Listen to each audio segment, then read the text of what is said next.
Hello everyone, আসসালামু আলাইকুম। কেমন আছো তোমরা সবাই? নিশ্চয়ই ভালো আছো, তাই না? আজকে তোমাদেরকে বানিয়ে দেখাবো কেক। আর কেক বানাতে আমি এখানে নিয়েছি 3টা ডিম। আর একটি হ্যান্ড উইক্সের সাহায্যে আমি ডিম 3টাকে ফেটিয়ে নিচ্ছি। দেখতেই পাচ্ছ, হাত দিয়ে ঘুরিয়ে ঘুরিয়ে হ্যান্ড উইক্স দিয়ে আমি ডিম 3টাকে ফেটে নিচ্ছি। আর হ্যাঁ, ডিম কিন্তু তোমরা ফ্রিজে রাখা ডিম ইউজ করবে না কেক বানাতে। ডিম 3টাকে আমি ফ্রিজ থেকে ঠিক আধা ঘন্টা আগেই বের করে রেখেছিলাম। এরপরে আমি এখানে তোমাদেরকে আজকে কাপের সাহায্যে মেজারমেন্ট করে দেখিয়ে দিব। তাই এখানে নিয়েছি 1 কাপ চিনি। আর 1 কাপ চিনি কিন্তু আমি এখানে একবারে দিচ্ছি না, একটু একটু চিনি দিচ্ছি আর হ্যান্ড উইক্স দিয়ে ঘুরিয়ে ব্যাটারটা সুন্দর করে ফেটে নিচ্ছি। দেখতে পাচ্ছ আমি কিন্তু হাত দিয়ে খুব শক্ত করে একদম সুন্দর করে জোর দিয়ে একদম ফেটে নিচ্ছি। যেহেতু আজকে আমি হ্যান্ড ব্লেন্ডার ইউজ করব না, হ্যান্ড উইক্সের সাহায্যে কেকটি তৈরি করব, তাই আমি কিন্তু ডিমের মধ্যে যে চিনিগুলো ব্যবহার করছি 3বারে মোট আমি 1 কাপ চিনি এখানে মিক্সড করেছি। দেখতে পাচ্ছ খুব সুন্দর করে কিন্তু জোরে জোরে একদম হ্যান্ড উইক্স দিয়ে ঘুরিয়ে ঘুরিয়ে ঠিক ডিমের মিশ্রণটি কিন্তু একদম একটু হোয়াইট ফেনা ফেনা উপরে উঠে গিয়েছে। এ পর্যায়ে পর্যন্ত আমি ঘুরিয়ে ঘুরিয়ে খুব সুন্দর করে ফেটে নিচ্ছি।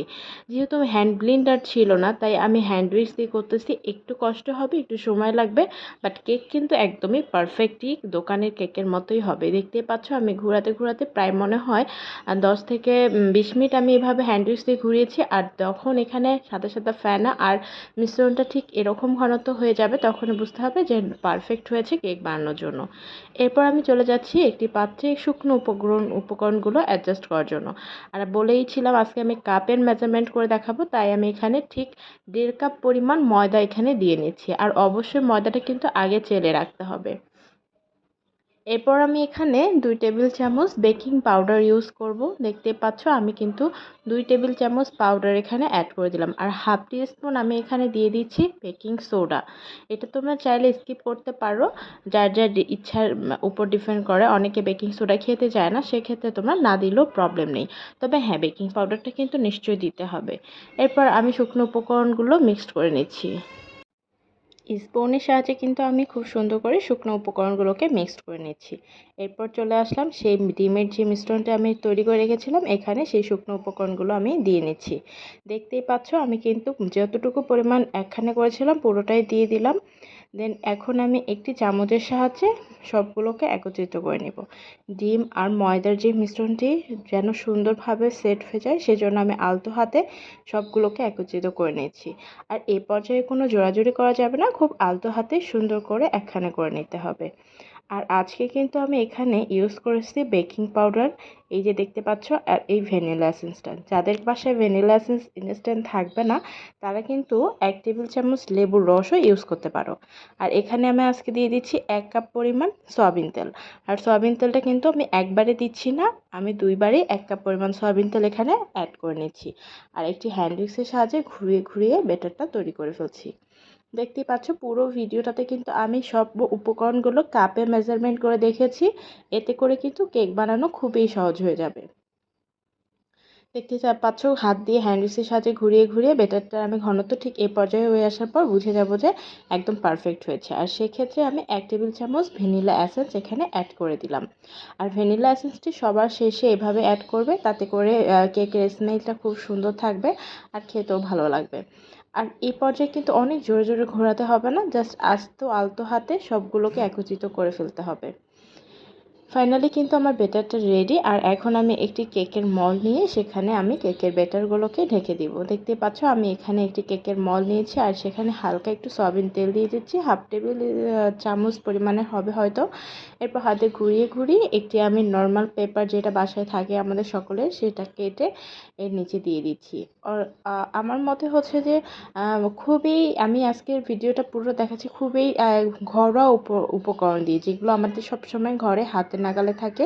এগুলো দিয়েই আমরা কিভাবে হঠাৎ একটি কেক বানাতে পারি, সকাল কিংবা বিকালে নাস্তায় চায়ের সাথে খেতে পারি, এটি দেখানোর জন্যই মূলত আজকের এই ভিডিওটা মেক করা। দেখতে পাচ্ছ এখন আমি মিশ্রণগুলোকে একবারে সুন্দর করে ঢেলে দিচ্ছি। আর এখানে হ্যাঁ, একদমই নাড়াচাড়া করবে না, আলতো হাতে জাস্ট ঢেলে দিলেই হবে। দেন হাত দিয়ে একটু ডাব ডাব করে নিয়েছি। আর এখানে একটি পাত্র নিয়েছি, চুলায় জাস্ট একটু হিট দিয়ে নিচ্ছি আর 10 মিনিটের মধ্যে এই ফ্লেমে রেখে মোটামুটি কিন্তু আমার হাঁড়িটা গরম হয়ে গিয়েছে, আর এখন একটি টেবিল স্ট্যান্ড আমি এখানে দিয়ে নিলাম। এরপরে হচ্ছে আবার ঢাকনা দিয়ে ঢেকে আমি একটু হাঁড়িটা একটু হিট করে নেব, গরম করে নেব। 10 মিনিটের মতো গরম করলেই জাস্ট হয়ে যাবে। দেন হচ্ছে আমি যে কেকের মলটা রেডি করে রেখেছিলাম এই বাটিটা এই টেবিল স্ট্যান্ডের উপরে দিয়ে দিব। আর হ্যাঁ, এই পর্যায়ে কিন্তু কেকটা বেক করার সময় আমার কাছে কিন্তু কি নেই, আমার কাছে কিন্তু হচ্ছে কোনো হচ্ছে ওভেন নেই। দেন আমি এটা চুলায় মেক করতেছি, আর একদম পারফেক্ট কেকটা হবে কি বলবো যে একদম দোকানের কেকের মতো। দেখতেই পাচ্ছ, এখন ঢাকনা দিয়ে ঢেকে দিলাম আর একদম লো ফ্লেমে রেখে দিলাম। এরপর মাঝখানে আমি একটু উঁকি মেরে তোমাদেরকে দেখানোর চেষ্টা করতেছি আমার কেকটা কোন পর্যায়ে। দেখো, কেকটা কিন্তু খুব সুন্দর মাশাআল্লাহ ফুলে গিয়েছে। এরপরও আমি তোমাদেরকে একটু 2বারের মতো দেখিয়ে দিলাম। দেখো, আমার কেকটা পুরো পারফেক্ট ডান, একদম সুন্দর মতো কেকটা আমার হয়ে গিয়েছে। আর সর্বমোট আমি এখানে কিন্তু 25 থেকে 30 মিনিটের মতো কেকটা লো ফ্লেমে রেখে দিয়েছিলাম, আর আমার কেকটা কিন্তু খুব সুন্দরভাবেই হয়ে গিয়েছে। তোমরা এভাবেই ঘরে চুলার সাহায্যে কিন্তু কেক পারফেক্টলি তৈরি করতে পারবে। দেখতেই পাচ্ছ আমার কেকটা একদমই পারফেক্টলি হয়ে গিয়েছে। আর হ্যাঁ, আমার কেকের উপরের অংশটা একটু ফেটে গিয়েছে, এতে তোমাদের ভয় পাবার কিছু নেই যে তোমরা কেক বানানোর সময় নষ্ট হয়ে যাবে কিনা। আমার বাসায় ছোট্ট বেবি ছিল, আর আমি যখন কেকের মোলের উপরে হচ্ছে ব্যাটারটা দিচ্ছিলাম, তোমরা খেয়াল করে দেখেছো ছোট্ট একটা ক্লিপ আমার ছিল না, সে পর্যায়ে হচ্ছে আমার বেবি হাত লাড়ানোর কারণে এই জায়গাটা এরকম হয়েছে। দেন আমার কিন্তু কেকটা একদমই পারফেক্টলি হয়ে গিয়েছে, আর তোমাদেরকে আমি পিস পিস করে কেটে দেখাচ্ছি কত পিস হয়েছে। মোট এখানে আমার 8 পিস কেক হয়ে গিয়েছে। দেখতে পাচ্ছ কত সুন্দর মতো কেকটা একদম সফটলি হয়ে গিয়েছে, একদম দোকানের পারফেক্ট কেকের মতো। তোমাদেরকে আমি একটু হাতের সাহায্যে দেখাই দিচ্ছি কতটা সুন্দর সফট এবং স্পঞ্জি হয়েছে কেকটা। তোমরা জাস্ট ঘরের যেসব উপকরণ আছে দেখেছি, পুরো ভিডিওটা ফার্স্ট থেকে লাস্ট পর্যন্ত খেয়াল করে কেক তৈরি করবে, একদম পারফেক্ট কেক তৈরি হয়ে যাবে। তোমাদের যদি এই ভিডিওটা ভালো লেগে থাকে তাহলে অবশ্যই রিমিক্স কিচেনের সাথে থাকবা, আর মজার মজার ভিডিও দেখতে ডেসক্রিপশন বক্সে গিয়ে একটি লাইক বাটন ক্লিক করে দিবা। বাই বাই, আল্লাহ হাফেজ।